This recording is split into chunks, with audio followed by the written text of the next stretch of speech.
Shalom, Yashar Allah. First and foremost, I would like to give all glory, honor, and infinite praises to Yahweh, Bahashim, Yahushai, Bahashim, Barak Kodash. Double honors to the beloved elders and the apostles at Great Millstone that taught me this truth.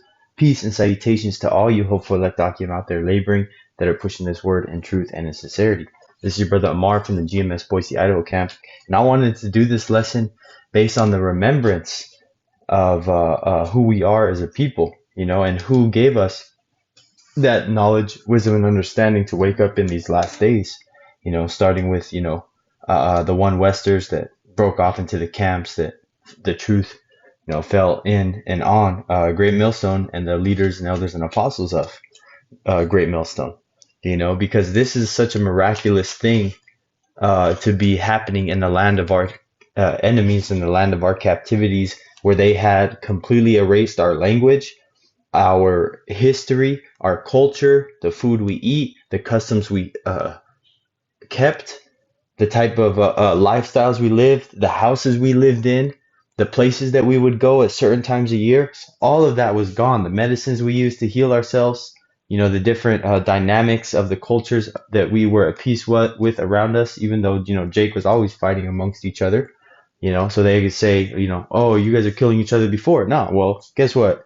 There's always been those things going on in the world, no matter where you are. And Jake was doing it to Jake, just like they are to this very day.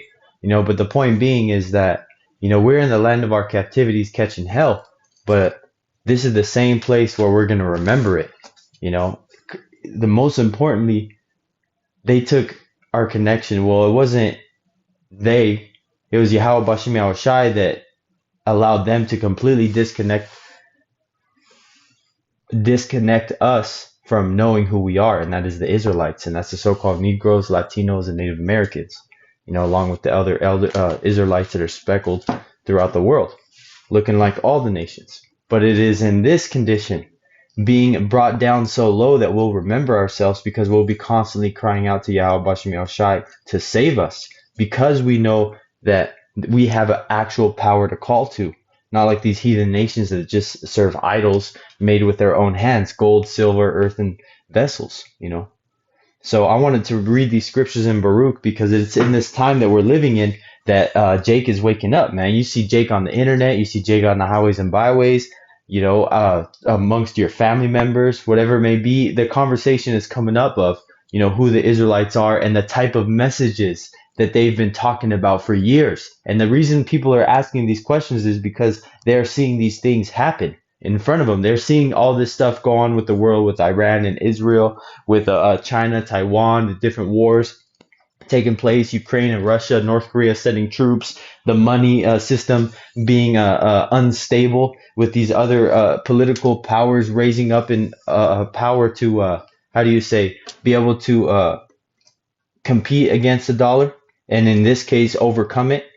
So a lot of people are asking questions now. I know on the stream that we did today at camp is one of the most views we've had, just for the fact that, through the spirit, it's just because people are starting to get word and tune into the prophets. They're starting to understand that these are the men that have the truth. Like that one guy went on TikTok talking about, man, what are these Hebrew Israelites talking about? A lot of things that they've been talking about for a long time look like they're starting to come true, but Jake still don't want to come in, man. But all it is, this message is coming out. I know I've been talking a lot, but it's this time that we're going to be waking up. This is Baruch 2 and 28. 28. As thou spakest by thy servant Moses in the day when thou didst command him to write the law before the children of Israel, saying, Salakia, I had this on my scriptures I was looking at, but I'm pull it up on the screen. This is Baruch 2 and 29. And this is Moses, giving him that warning, and it's repeated here in Baruch, because like Deuteronomy 32, the 32nd chapter, goes into, and I'll bring in, Lord willing, through the Spirit, how Moses always reminded the children, I set before you life and death, therefore choose ye life, or all the curses of this book are going to be added, and it was a warning, because it wasn't an idle warning. It was something that had consequences that would follow if you did not follow exactly what these laws, statutes, and commandments said, which we went against. So we deserve these punishments that come upon us. Don't think the Israel's, we getting jacked up and it's like, oh, the Lord's just doing it just cause. No, we deserved it. This is verse 29. If ye will not hear my voice, surely this very great multitude shall be turned into a small number among the nations, where I will scatter them. Verse 30, for I knew that they would not hear me, because it is a stiff-necked people. But in the land of their captivities, plural, they shall remember themselves. And it's this time that we're really hitting home of us getting that ass kicking right now.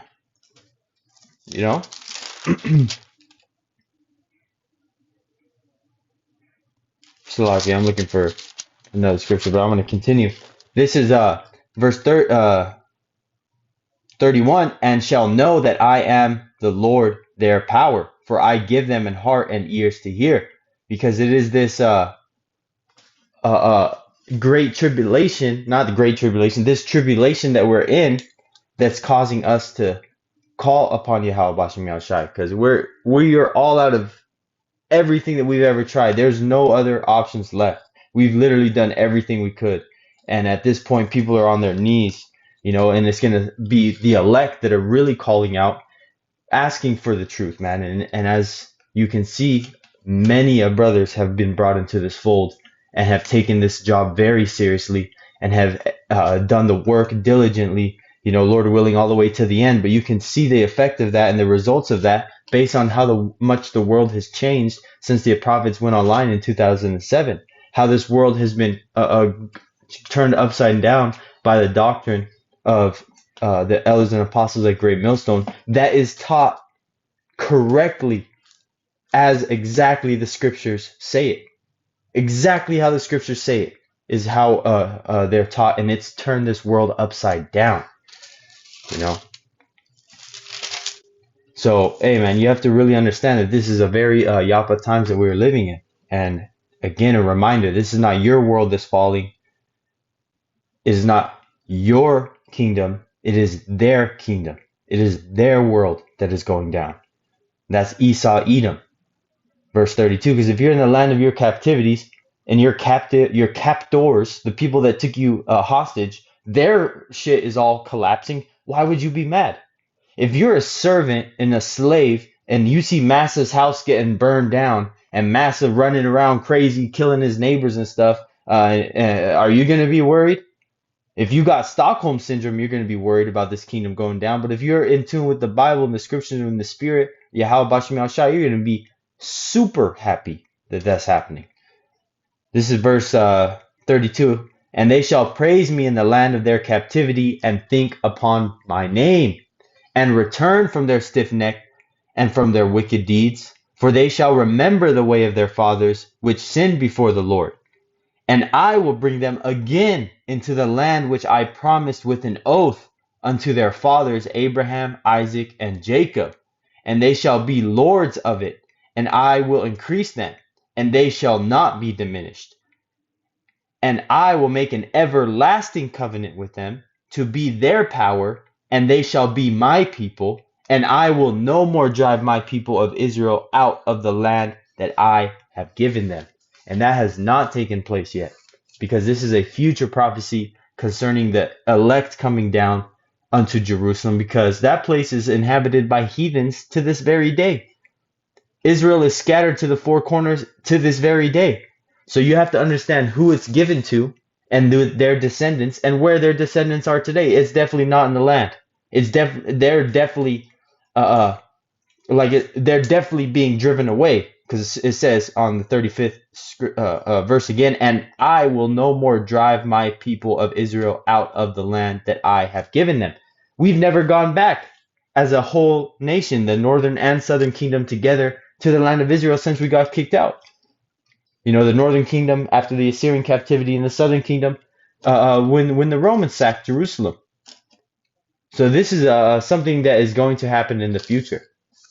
So this is that I put before you life and death, blessings and cursings. that is the effect of us going against that. I wanted to get that scripture that I quoted, and it's not Deuteronomy 32, it's Deuteronomy 30 and 19.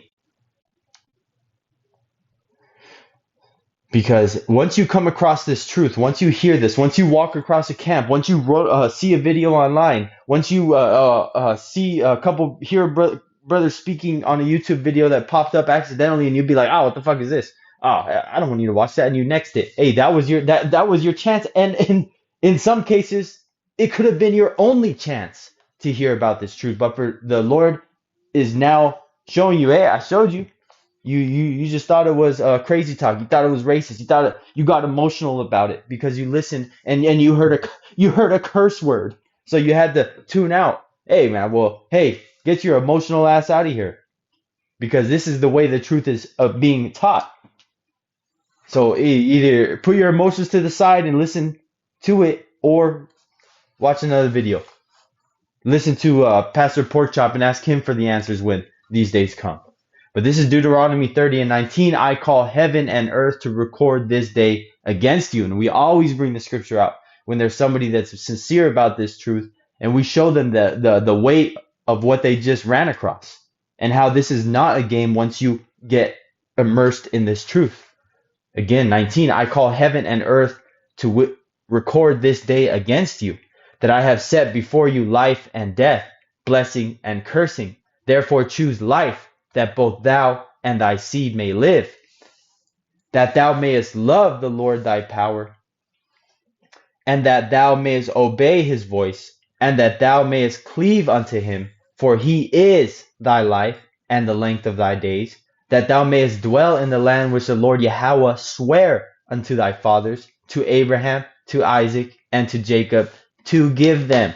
So you have to understand this is only for a small group of people. And when I say small group of people, I'm talking about the elect, but it's for all of Israel, which is the majority. They're not the minority in this world. But this is to Abraham, Isaac, and Jacob. That's one nation of the world out of 18 total nations. 17 other nations did not get that promise. So we would be, that small number that got this blessing over the other nations. That's because we are God's chosen people, Yasha Allah, He, Prince of Power. So, because you can look at it and say, like, oh, there's so many other people out in the world. Why didn't they get it? Well, it wasn't promised to them. It was promised to the Israelites. And you can't get emotional about that. You can't say that's wrong because it is Yahweh Bashim Yahweh Shai. It is Yahweh that set that order out. And it is Yahweh that set that ordinance in the universe for the power structure and the as you could say, the ranking system. So you can't say it's wrong at all because nothing that Yahweh Bashim Shai does is wrong. Even if it looks at it in our eyes on this human level. There's a reason why we've been given this position, because we know what to do with it when we get that power. And that's the elect in this day and age. But I wanted to bring the scripture out because whoever comes across our videos, whoever sees this message, they are now marked with knowing this truth. And that is the angels that are recording that day when you receive the truth. I'm thinking about a guy right now that went across our camp. His name was Tonio, and he came by once. Oh, how you guys doing? Was happy. He was really into it. Came back another time. Oh, yeah, that's really cool. And it was like by chance. It's not like he was going there. But now we don't even see him because I think he just avoids that video. But then we told him how real it was, man. He was playing with it. Third time we saw him, we told him it ain't no game, man. We told him it was not a game the first time. But ever since then, man, we didn't really see him at all. He in the world not really caring. But he listened to the whole message and was like into it. Be like, I'm gonna be back, man. Was about it. Oh yeah, we need to hear this. I've been looking for something like this, and then whew, no, gone. So hey, man, the Lord chooses you. Even though it says, choose ye, therefore, no, you don't got to choose. The Lord chooses for you. But you're going to be doing certain things, whether you think you're doing it by your own will or not, as a man of Yahweh Bashim Yahweh Shai would, on and off the camera. So understand this message, man, because we are knowing who we are in this day and age, in these last days, in the age of information, when we have unlimited amounts of information readily accessible, 24/7. Starting with the elders and apostles and the Akim that make videos constantly putting them online. You can look at them any time of the day, any time of night. There's a video you can click on and get edified. So Lord willing that this lesson was edifying unto the elect. Keep pushing, pushing, keep persevering, because this is our calling. With that, I'd like to give all glory, honor, and infinite praises to Yahweh, Bahashim, Yahweh Shai, Bahashim, Rakak and again, double honors to the beloved elders and the apostles at Great Millstone that taught me this truth. Peace and salutations to all you hopeful elect Akim out there laboring, that are pushing this word in truth and in sincerity. Till next time, Lord willing, Shalom.